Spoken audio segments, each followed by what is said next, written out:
Let's take a closer look at the Meta settlement and what comes next. Joining us tonight, George Washington University law professor Jonathan Turley, who is a Fox News contributor. Jonathan, thanks for being here. What's your overall take on this settlement and what it means?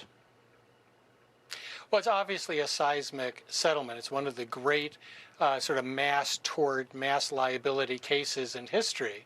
But it's also a very good deal for Meta. At first, people look at this price tag and they're really shocked.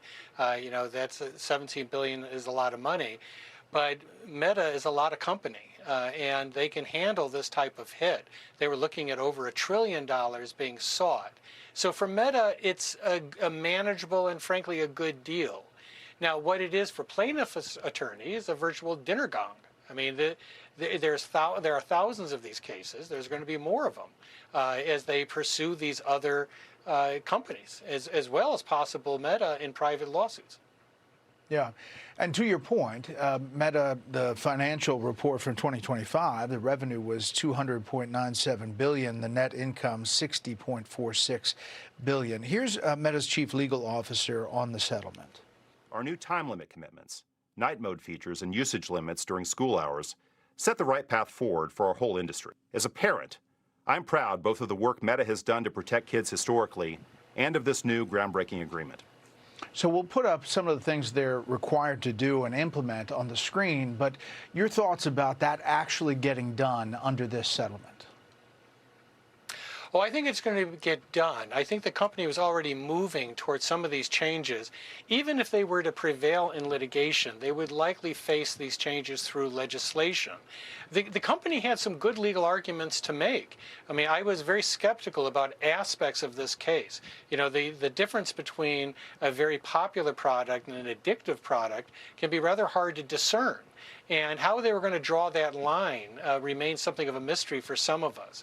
So Meta had attorneys, I think, that were willing to go forward, but this is a deal that they couldn't pass up. And these changes, I think, will be implemented. But the fact is, these fixes might not fix the problem. You know, this is a ubiquitous technology that is quite popular with adults and children.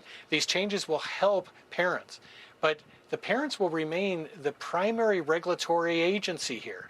They will have to control their children because these are tech-savvy kids, and having nighttime controls and blackout controls are only as good as they are in keeping these kids out. What we have seen is that these kids are quite nimble and quite talented in evading these types of things. Yeah, very quickly, Jonathan, do you think other companies are looking at this settlement saying we better head down that road? Yeah, we saw this in the opioid litigation where the settlement of some companies early on really triggered a cascading failure where settlements came out. They can make much of this money back in the market in stock improvements. If this is an addictive product, it just means it's a lot like tobacco and you can pass the cost on. So I don't think Meta is going to be hurting here. All right. Jonathan, as always, thank you.